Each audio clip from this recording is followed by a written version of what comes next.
Tonight, fire fills the sky over Tillsonburg. All you could see is flames, and the whole front of the building was all flames. The aftermath from an intense overnight firefight. Plus, cash grab or safety measure. Before the camera, we always had people speeding down the street here. The latest on the province's speed camera debate. And lunar ambitions. You see this concrete example of what humanity can do, this extraordinary thing. The local astronaut preparing to go where no Canadian has gone before.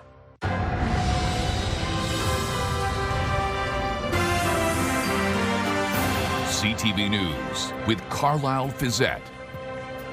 Good evening. Thanks for joining us. We begin tonight with an intense firefight in Tillsonburg last night, with damage expected to reach well into the millions. The flames ripped through an automotive supplier. With more on the aftermath, here's Sean Irvin. Flames rose into the sky as fire raged at an industrial facility in Tillsonburg's south end. The blaze broke out around 8:30 at Marwood International Plant number 3 on Town Line Road. It's one of several sites the automotive supplier operates in the community. Nearby resident Kevin Ayers was among the first outside of the plant to notice the fire. Flames and smoke. It was just, all you could see is flames. And the whole front of the building was all flames.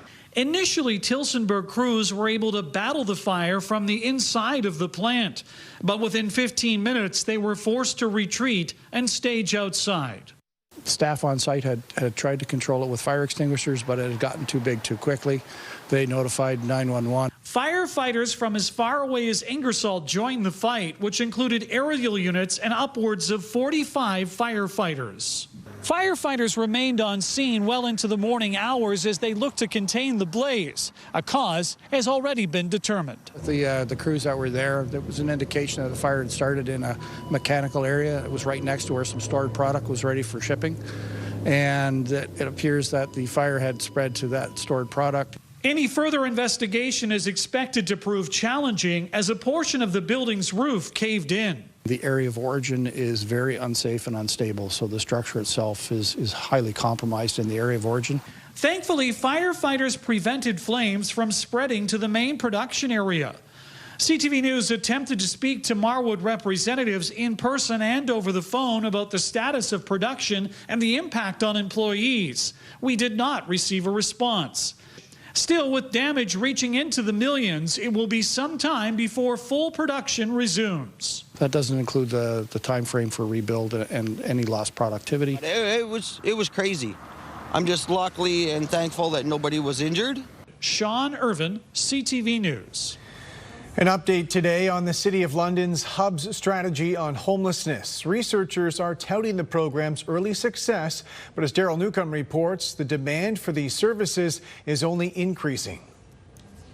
System outcomes and Western University researchers unveiling their evaluation of London's health and homelessness whole-of-community system response, summarizing early outcomes at the 2 low-barrier service hubs and 93 supportive housing units for homeless Londoners. Since the strategy began, more than 100 people have been served at the Youth Hub and the Indigenous-led Hub, over 40 of whom have achieved stable housing. The types of interventions that we've built are working, and we're helping inform provincial decisions around models of care. We've seen a 20% decrease in deaths despite the increases in homelessness. That, to me, is a hugely important statistic.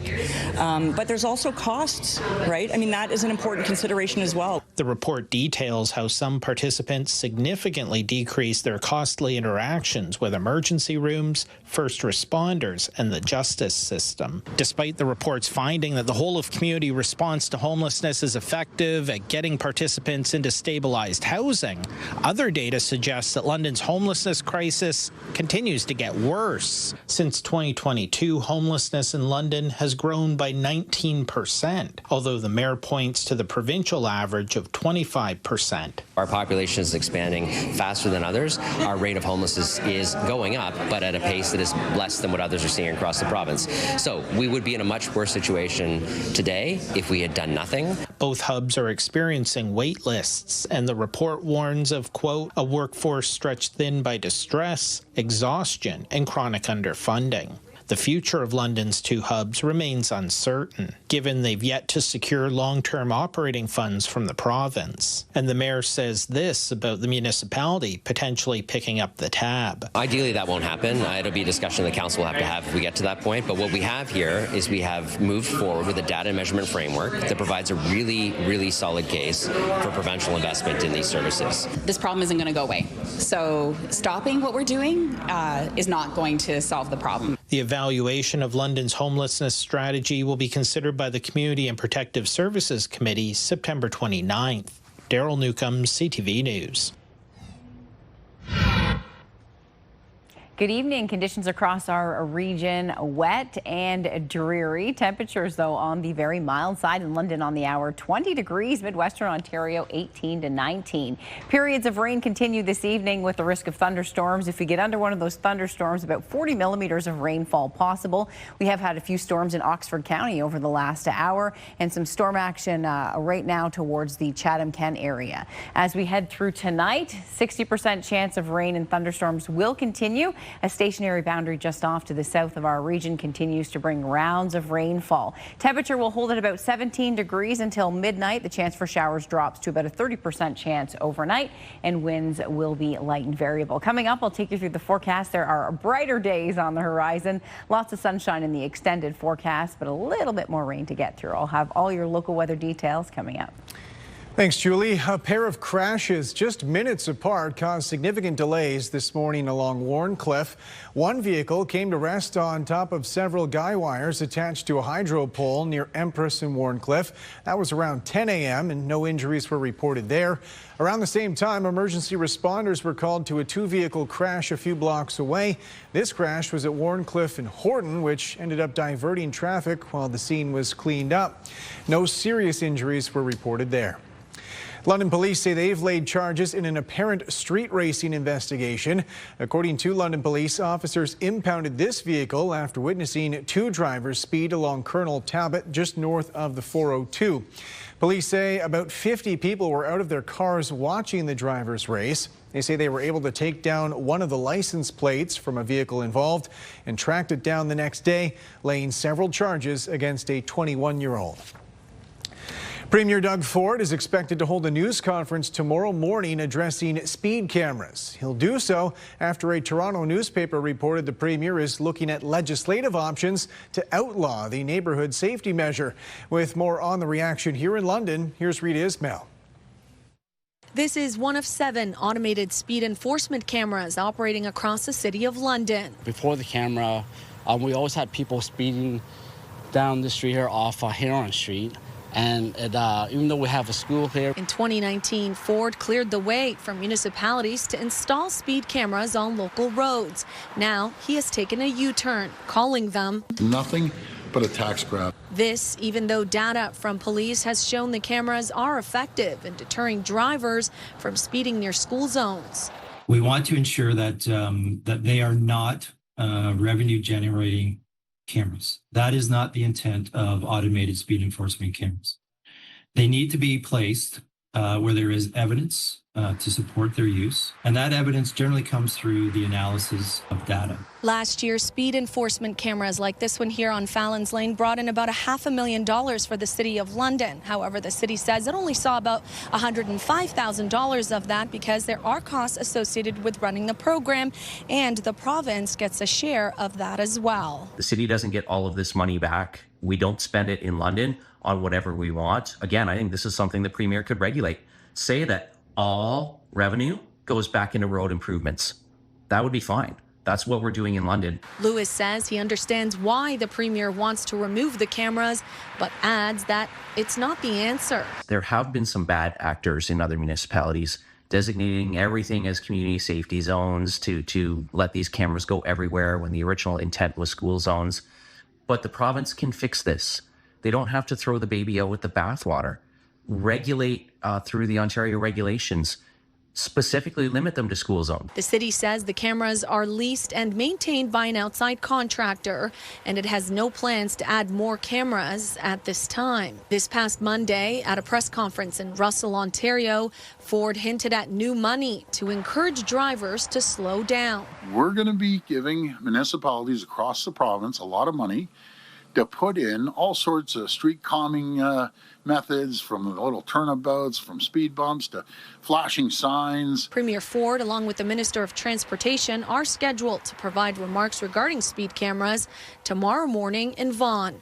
Rita Ismail, CTV News. St. Thomas police say they've laid multiple charges after a violent home invasion this week. According to police, a 55-year-old suspect forced their way into a home on Elm Street early Tuesday morning, assaulting the person who lived there. Police say they responded to 911 calls, arriving to a vacant home that had been damaged. They say they found the victim shortly after with significant injuries. Police say the suspect was located with the help of authorities in North Bay, leading to an arrest. London police say they're looking for a wanted man accused of trying to lure children. Police say a woman was with two kids near Oxford and Highbury last Wednesday when the suspect spoke with them for about 10 minutes. Police say he promised the kids a toy if they went with him. The children did not, and according to police, 38-year-old Noel Paul is now wanted for criminal harassment. To the manslaughter trial at the London courthouse, where the mother of the toddler who died said she had hoped what had killed her son was not criminal. With more on her fifth day of testimony, here's Nick Paparella.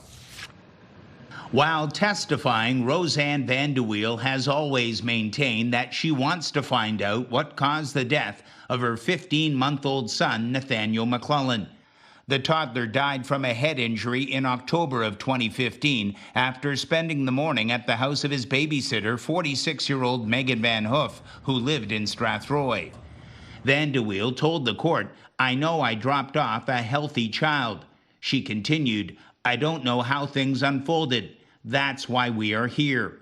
The court has heard that at least one doctor told her it could have been an assault, and she said, "I wanted to be open that this was an accident. I didn't want something nefarious to have happened to my child." She went on, "I heard the medical evidence and there was no explanation, so that led me to believe that it was an assault." 6 years after the child's death, provincial police would charge Van Hoof, and she has pled not guilty to manslaughter. This was Vanderweel's fifth day on the stand and her fourth under cross-examination from defense lawyer Jeff Snow. At the beginning of the day, Justice Michael Carnegie questioned the slow pace and whether it was necessary. The trial, which was slated to last 4 weeks, is now expected to take much longer. Nick Paparella, CTV News. The Ukrainian president asked for more support from United Nations members today to keep the Russian invasion at bay. That message a day after an unexpected U-turn from the American president, who said he now believed Ukraine could win the war. With the latest from UN headquarters in New York, here's Judy Trin. We are now living through the most destructive arms race in human history. Even as Ukraine's president warned about the escalating dangers of unchecked AI-controlled drones, Vladimir Zelensky said the less advanced version of the weapons was enabling his country to hold back Moscow's might. Ukraine doesn't have the big fat missiles dictators love to show off in parades, but we do have drones that can fly up to 2,000-3,000 kilometers. Zelensky cited success in destroying Russian assets in the Black Sea and key infrastructure. His comments come as the American president takes a harsher tone toward the Kremlin. In the past week, Russian drones and fighter jets have flown into the airspace of Poland and Estonia, NATO members. Do you think that NATO countries should shoot down Russian aircraft if they enter their airspace? Yes, I do. After Tuesday's face-to-face, Donald Trump made a remarkable U-turn. He posted on social media that after getting to understand the Ukraine-Russia military-economic situation, he now believes Ukraine can win back all of its territory. Previously, Trump had said ending the war would require Ukraine giving up territory it had lost. The prime minister said that Vladimir Putin had proven he could not be trusted. The president, however, has made very sincere and multiple efforts to try to establish peace. He has used his long-standing relationship with President Putin in those efforts to try to establish peace, and Putin has failed on every occasion, every opportunity. Trump has called on nations to put secondary sanctions on countries that buy Russian oil. Prime Minister Mark Carney said G7 countries are discussing such economic measures to put additional pressure on Putin to end the war.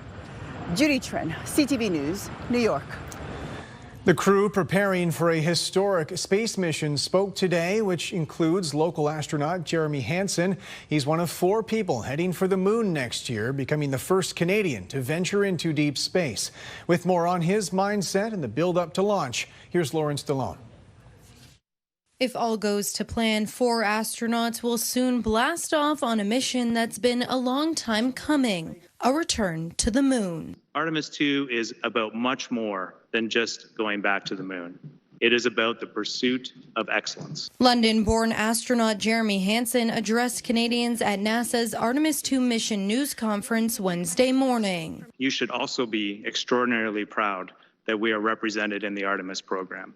And it wasn't a gift. You earned it. Hansen says he is hopeful the mission will inspire not just Canadians, but people around the world. You see this concrete example of what humanity can do, this extraordinary thing, when we set big goals and we work together to achieve them. Hansen may be the first Canadian heading into deep space, but for now his focus is making sure everything goes according to plan. We have this great group of simulation trainers who come up with these sort of evil tests for us, and we'll be sitting in the sim. All our mission controllers are in mission control, and then stuff will just start breaking. It is clear Hansen has made a big impression on his crewmates. Jeremy is well, it's tough to sit here and talk about your crewmates when you haven't really talked about it before, but he's the creative one on the crew.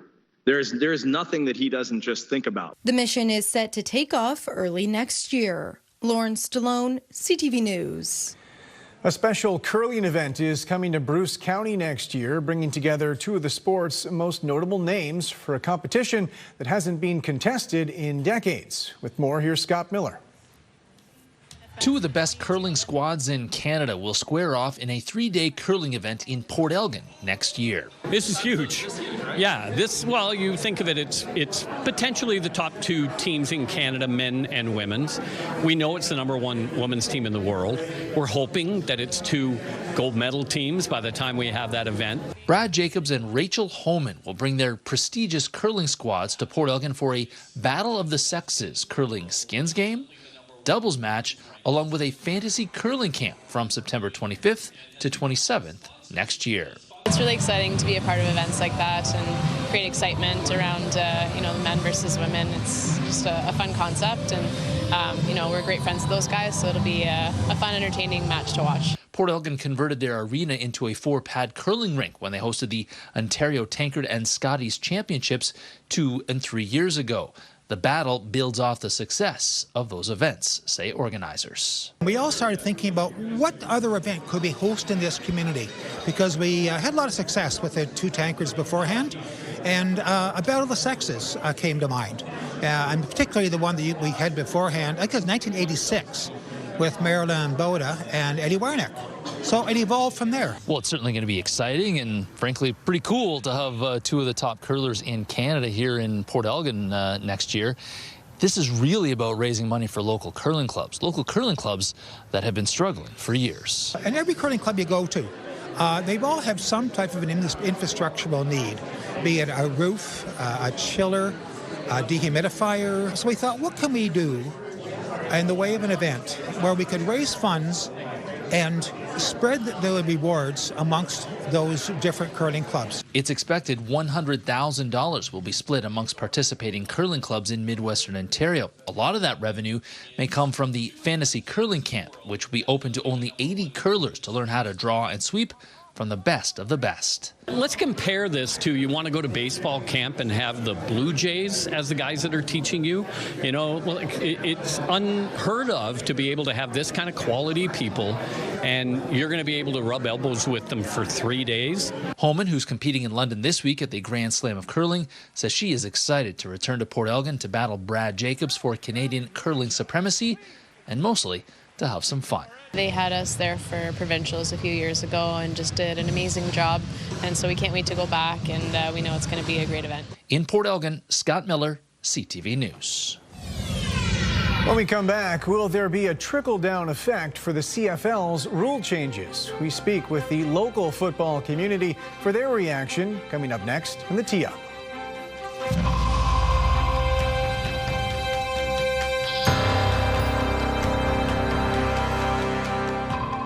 Download the CTV News app and stay on top of local stories as they unfold. We begin tonight with Ontario's latest. Customize your feed and watch live wherever you are. CTVLondon.ca, your home for news.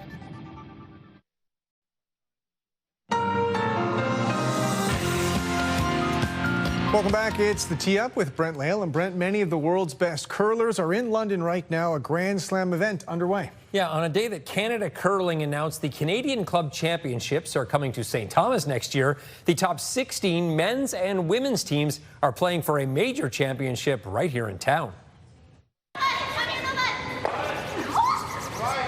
Morning draw action from Western Fair Sports Center. The Tier 2 tournament actually starts in St. Thomas in just minutes. There are 4 different 8-end draws per day starting at 8 a.m. Some locals too to cheer for, as Sarah Wilkes, Owen Henry and Scotia Maltman are all competing. Olympic medalist Ross White says landing this major competition is a big get for London.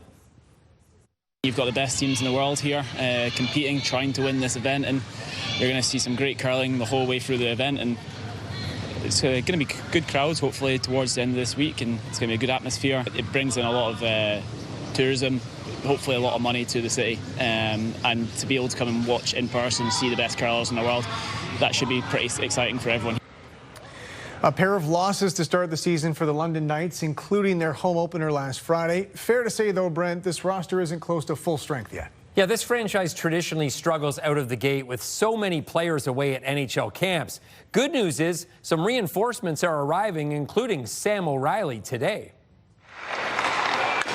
I feel like skating with some pro guys, getting used to those shots, getting used to reading them and stuff like that, and obviously getting stronger in the gym too. Just kind of helped me a lot this year. Goaltender Alexei Medvedev is back at practice, breaking in some new equipment. He spent the past week at Vancouver Canucks camp after being drafted in the 2nd round this past summer. My 2nd year in the league, and super excited for the year, and practice today and Thursday, be ready for the game Friday. We were expecting to be the number 1, play the important games, and you know, as the season went on last year, he got a little bit tired, so now it's about carrying the workload and hopefully a long playoff run. And, you know, it's just not regular season action, it's carrying into the playoffs. And the NASCAR Canada Series wrapped up this past weekend. Yeah, DJ Kennington was looking for a first series title since 2012. He entered the final race, 2nd place in the standings, but ultimately couldn't catch Marc-Antoine Cameron, who won his 3rd title in 4 years. The London Beefeaters are storming toward the playoffs with a 5-1 record. Look at that play this week after DJ Fonte hooks up with an 82-yard pass with Brandon Visovith for the score. It was a banner weekend for the 5-1 Beefeaters, who actually inducted some new members to their Hall of Fame, including Calgary Stampeders president Jay McNeil. The Beefeaters gave me an opportunity to start playing offensive line, so to be able to come back and share that with, you know, some ex-teammates, some of my friends are here too, it's a pretty cool experience. The other thing is to see how many people are here at this game and to see the growth of the Beefeaters program. It's awesome to come see it and be back in the city. And Brent, the Canadian Football League announced some major rule changes this week, which will be phased in over the next couple years. Yeah, and with a bunch of football fans here in the newsroom, there was some passionate conversation, and some of these changes caught many people off guard, from the pros right down to the amateur level. I think the biggest question a lot of people have is, like, logistically, how is it going to work? London Beefeaters head coach Matt Snyder is one of many involved in amateur football, wondering how the new CFL changes will impact their league. At our level is nobody owns their own fields. Everybody's renting a field from a city or a university. So they say we're going to play by these new rules, and our city owner says we're not changing the fields. Like, what do we do at that point? Our lines are all stitched in. So it's like, we got another 8 years or 10 years left on this field. So it's not easy to change those fields. Mustangs head coach Greg Marshall, who won a Grey Cup and coached in the CFL, is taking a wait-and-see approach. He's in favor of moving the goalposts and taking timing out of the referee's hands, but hates the idea of a 100-yard field. Some kickers have spoken out against moving the posts and altering the Rouge rules, likely meaning less field goals. Take a 55-yard field goal, you're at the lineup at the 32. So I think it adds a bit of a challenge for the kickers, but it's also a challenge that I'm kind of looking forward to. I think we'll see a lot more long-range kicks and a lot more strategy. You're going to go for it more on third down and try to score. You're not going to punt when you're on your 30s, so you'll take more chances, which is more offense, is what people want to see. Ultimately, most believe amateur football will adapt the rule changes, but not alter the fields. I could see a situation where amateur football below the CFL says we're going to continue playing status quo, and then as guys move to the CFL, they'll adapt to the new rules. And I think there's probably no issue with that. It saves a lot of people money, and it becomes just a nuance of the CFL. Brent Lale, CTV News. And we're welcoming Julie Atchison back to the desk with us today after a little vacation. And you're coming back to, I don't know how often we describe a September day as muggy, but it's kind of felt that way, a little gloomy. Fortunately, the weekend is looking pretty good. Yeah, the weekend looks great. Of course, we ushered in a new season with some rain in the region, but we have a severe thunderstorm warning that has been issued. So tonight was some severe weather. Now, the main threat in the Chatham area is heavy downpours, stationary storms dumping a lot of rain in a very short period of time. So areas like Bothwell, Thamesville, Newberry, this storm has been impacting you over the last 30 minutes. And again, this can cause localized flooding in those low-lying areas. And again, dumping a lot of rainfall. Carlyle mentioned the mugginess of the air, indicating how much moisture the air is holding. So in terms of tonight, that storm definitely impacting the Chatham area and expected to hold in the next half an hour. 22 degrees, our high temperature today, 17 degrees our low. Comparing that with what's normal, we were coming in above today. We have a stationary boundary that's sitting just south of the Great Lakes, and along this boundary we have these little waves of moisture. The upper air pattern also contributing. We have an upper trough over the Great Lakes that associated with the low will be sliding east tomorrow, allowing high pressure to build in. But we have rain to get through tonight with the risk of thunderstorms as well. As we head through the overnight, the probability will drop down to a 30% chance. Across the country, fairly quiet. Western Canada is still dealing with air quality issues from forest fires in Alberta. Northern areas having poor air quality today. Temperature, though, Regina, southern Saskatchewan, 31 degrees, about 15 degrees above average. It was extremely hot yesterday, and that heat continues this evening. The warmth spreading into southern Manitoba and northwestern Ontario. Now, as we edge towards Thunder Bay, temperature hovering 20 degrees and 21 in Toronto, and it's cool tonight as we head to eastern Canada. Scattered showers and thunderstorms continue through the late evening. Overnight, the probability, as I mentioned, drops off. As we head into Thursday, we'll start the day overcast. We'll see some fog overnight as well, first thing in the morning, and then that cloud will hold. As we head into the afternoon, the dry air will start to work in to the lower levels and scour out that cloud cover. So the probability of showers tomorrow is just a 30% chance. Extremely mild and muggy overnight. I mentioned the fog. 16 degrees in London, 15 in Midwestern Ontario, and if you're near Lake Huron or Erie, 17 to 19 degrees. Now, your Thursday forecast, cloudy with light winds to start the day. The forecast high 22, but by the afternoon, we should start to see some peaks of sunshine, and as the sun sets tomorrow evening, that'll be a sign of things to come. Our Metal Roof Outlet forecast for your Friday, full sunshine, Saturday sun, Sunday sunshine, absolutely beautiful this weekend. Temperatures averaging well above normal. Daytime highs from 24 to 26 degrees. Monday, mainly sunny. Tuesday for National Truth and Reconciliation Day, full sunshine and 23 and 20 degrees on Wednesday. We are setting up for another stretch just in time time as I come back. Back to beautiful sunny conditions. I'm pretty excited about this weekend forecast. I know many of you like to get out this time of year and enjoy those outdoor fall activities. You'll be enjoying them, but still feeling like summer weather. Gorgeous conditions across the region. High pressure will set up shop, and it's not going to move. We'll see some blocking pattern develop, and as a result, we're just going to put these days back to back. So we have gorgeous sunny conditions Friday right through Wednesday with daytime highs well above normal. Again, normally this time of year around 19 degrees, and over the next 7 anywhere from 24 to 25. So Carlyle, tomorrow cloudy to start the day, just about a 30% chance of showers. And again, this evening, the main threats from these storms that are moving through the Chatham area right now are the heavy downpours, and that will continue as we head through the next hour. All right, Julie, thanks very much. Still ahead, a month after Air Canada's labor disruption, passengers are still struggling to get their claims off the ground.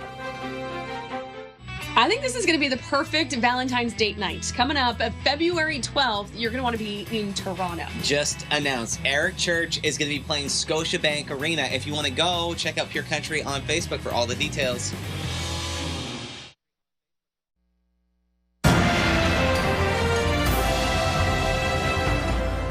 It's been more than a month since an Air Canada flight attendant strike canceled flights all over the world. In that time, CTV News put out a call to viewers asking for an update on their compensation claims with the airline. Adrian Gabriel has more on the response. Air Canada is back in the air, though some passengers say their claims remain grounded. They want you to give up, I think, I would say. Nova Scotian Cindy Byrne's summer trip with her sister and parents to Ontario ended in frustration when their Air Canada flight home was cancelled. They tried to rebook us on over 120 carriers, but they couldn't find any flights for us. Though a quick look online, and Burns was able to book a flight home on WestJet. It cost her $5,400 out of pocket. Under passenger protection regulations, Air Canada should have been the one booking and footing the bill for the next available flight home for the Burns family. I need to try and get this money back as soon as possible, right? The country's largest airline says it's still working through more than 54,000 customer claims. CTV News has heard from multiple passengers who say their cases have been marked resolved, even though they haven't received their reimbursement. Passengers have been having difficulty submitting their claims to Air Canada, both for reimbursement for expenses incurred and for compensation under the European Union's rules. You're doing yourself a lot of damage if you don't behave fairly towards your customers. The Offer family say they've been going back and forth with the airline since their holiday to Canada from the UK went sideways after their flight home was cancelled. They've received some compensation, but not all. They're refusing to pay for my husband's lost wages. It is owed under Article 19 of the Montreal Convention for passengers traveling internationally. The Canadian Transportation Agency says an investigation is currently underway with respect to the Air Canada summer labor disruptions. Air Canada tells us that claims are expected to take between 4 to 6 weeks to process, and that the sudden August shutdown at airports like here at Pearson International have led to a significant backlog. Adrian Gabriel, CTV News, Mississauga, Ontario. The RCMP have criminally charged a 23-year-old accusing him of fraud and identity theft. It's particularly significant because he was an employee of Canada's largest bank and apparently targeted the Prime Minister. Abigail Beeman reports.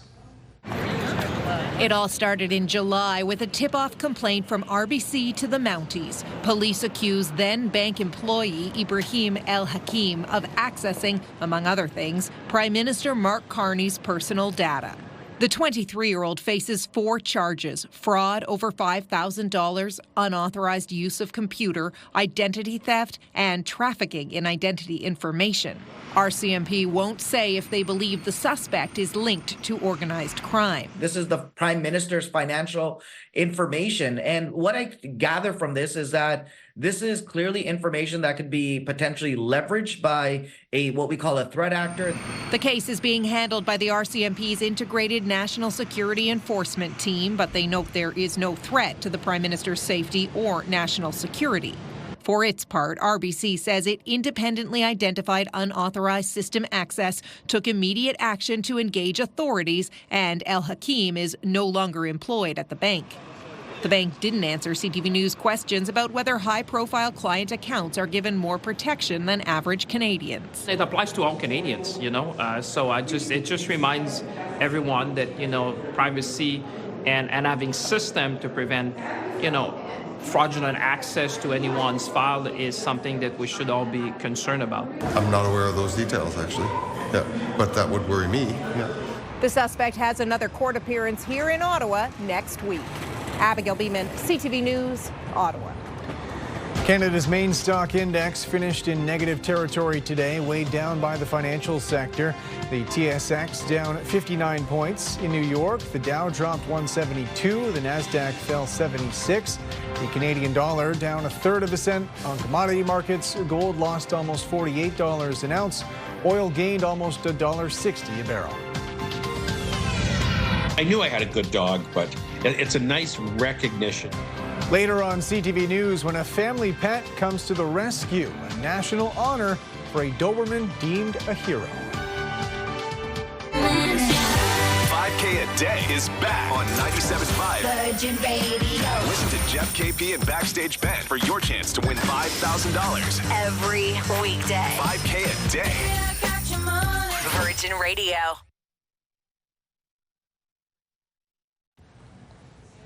Welcome back. Oxford County officials announced today a recent cyber attack may have compromised current and former employee information. Through a statement, they say a forensic investigation is still working on figuring out the extent of the exposure. Former employees will be notified by a letter to their last known address. If information from non-employees is exposed, they will also be notified. St. Thomas Elgin General Hospital is expanding its neonatal care program.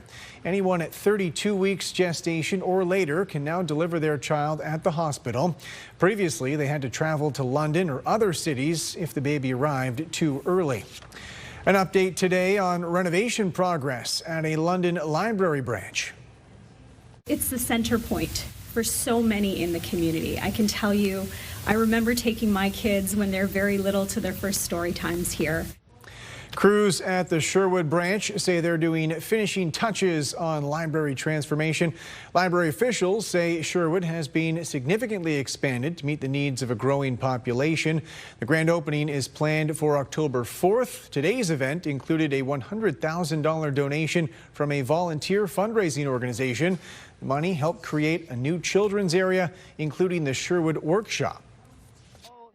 Libraries are so important. They are really the backbone and the pillar of democracy. They are open to all. They serve everyone. Almost everything is free. Tomorrow on CTV News, London police preparations for expected rowdy crowds near Western's campus as homecoming festivities get underway. That's tomorrow on CTV News at 6.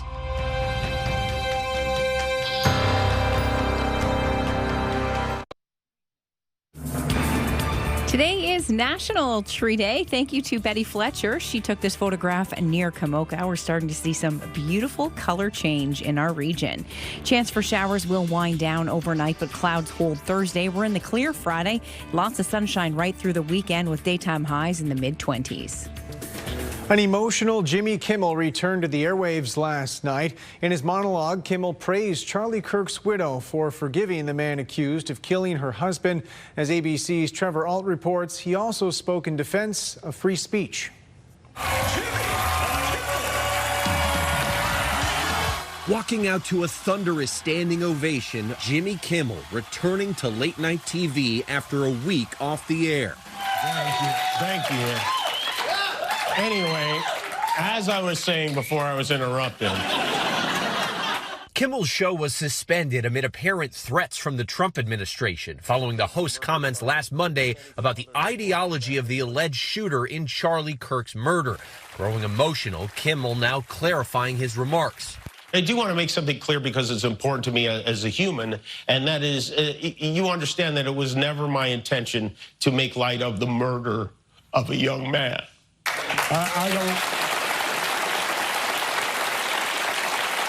don't think there's anything funny about it. For those who think I did point a finger, I get why you're upset. If the situation was reversed, there's a good chance I'd have felt the same way. But Kimmel was also back telling jokes, taking a jab at President Trump. You almost have to feel sorry for him. He did his best to cancel me. Instead, he forced millions of people to watch the show. That backfired bigly. After the taping of the show, President Trump weighing in, blasting ABC's decision to put Kimmel back on the air, saying his talent was never there. Why would they want someone back who does so poorly, who's not funny? In a statement, Disney said Kimmel's show had been suspended to avoid further inflaming a tense situation at an emotional moment for our country. Kimmel shedding light on what happened behind the scenes. I was not happy when they pulled me off the air on Wednesday.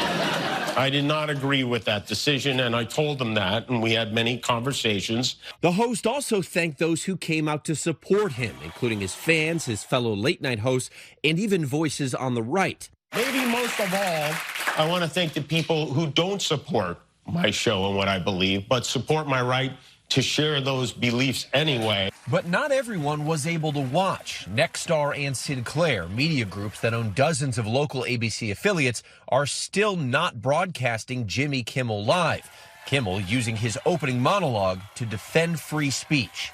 Look, I never imagined I would be in a situation like this. I barely paid attention in school. But one thing I did learn from Lenny Bruce and George Carlin and Howard Stern is that a government threat to silence a comedian the president doesn't like is anti-American. That's anti-American. The Toronto Blue Jays' chances of winning their division took a hit last night. Their fate still rests in their own hands, though, as they take on the Boston Red Sox again tonight. With more, here's Raheem Ladani. It was the bottom of the second inning, and the Blue Jays looked poised to take the lead against the Boston Red Sox Tuesday night. The bases were loaded, and George Springer lined the ball down the third base line. But the umpire called it foul. Springer was perplexed, and replay appears to show the ball stayed fair. However, since it's not a reviewable play, the game went on, and Springer struck out on the next pitch. It's fair ball down the third base line. I thought it was fair. People in our replay room thought it was fair, and it's not a reviewable play. Sucks. It's 2 runs there, and it's 2-1 game. The Jays' offense never recovered after that, the team going on to lose 4-1. To make matters worse, the New York Yankees won their game, which means New York is only 1 game back of the Jays for the American League East lead. 1 game lead over the Yankees with 5 to play. You would have, in some situations you would have taken it, and others it's like would have loved to have this sealed up by now. So there is lots to play for. The good news is Toronto still controls its own destiny. Their magic number to clinch the AL East remains 4, meaning any combination of Jays wins and Yankees losses over the next 5 games would guarantee Toronto bypasses the wildcard series and advances straight to the ALDS. So, how are fans feeling? Well, right now, but they're going to come through. I'm confident in the Blue Jays. Well, a little apprehensive, Still got a little work to do. They always come back, or mostly always come back. Our Jays are rocking it. The Jays have now lost 5 of their last 6 games and will try to get back in the win column tonight. Raheem Ladani, CTV News. London's top stories. We have breaking news tonight out of Ottawa. The latest on the breaking news alerts. I'm tracking an area of severe weather. It'll start. And watch live. A development now to a story from City Hall we brought you. Download the CTV News app.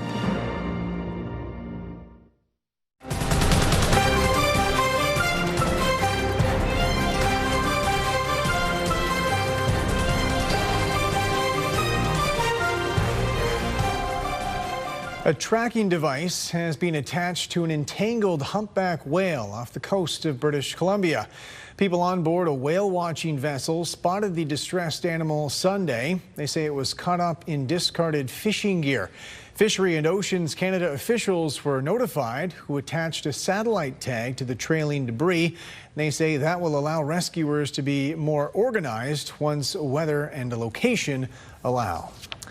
Finally tonight, recognition for a canine companion who came to his owner's rescue, preventing a grizzly bear attack. Mark Villani reports. Craig Campbell and his dog Knights are inseparable, but in May of 2024, that almost changed in the shock of their lives. And I said to myself, I'm about to die. Campbell was hiking along this trail northwest of Cochrane, a quiet wooded area bordered by nearby farms, when suddenly he came face to face with a grizzly sow and its 2 cubs. She came racing out of the bush at full speed. Everything was silent, really, except for the huffing of the bear, which was so loud. Struggling to reach his bear spray, Campbell's 10-year-old Doberman sprang into action, leaping in front of the animal that stood more than 2 meters tall on its back legs. Giving me time to get my bear spray out, at which point I said to myself over and over, I'm going to live, I'm going to live, I'm going to live. The bear dropped down from its legs and returned to its cubs. The life-saving act of heroism now being recognized nationally. Knight was inducted into the Purina Animal Hall of Fame. Pets are not just pets. They are family members. And they do these beautiful, courageous, heroic acts. I knew I had a good dog, but it's a nice recognition. Despite the honor, there are lessons to be learned about interactions between bears and unleashed dogs. It generally leads to a negative encounter, not a positive one. It's why wildlife educators encourage hikers to travel in groups and keep pets close. And that way you've got the person who has the dog, they can keep a hold of them, keep control of them, while the other people are there able to get out their bear spray, prepared to do what they've got to do to try to get out of the situation. But Campbell says he's grateful to be alive, now living the quiet life on Prince Edward Island with Knight. Still, he's crediting years of dog training and an unbreakable bond with man's best friend. The best dog is the dog you have in front of you. Mark Villani, CTV News, Calgary. That's it for us. Thanks for watching. For your latest local headlines, you can always head to our website. I'm back tonight with your late news at 11. Bye for now.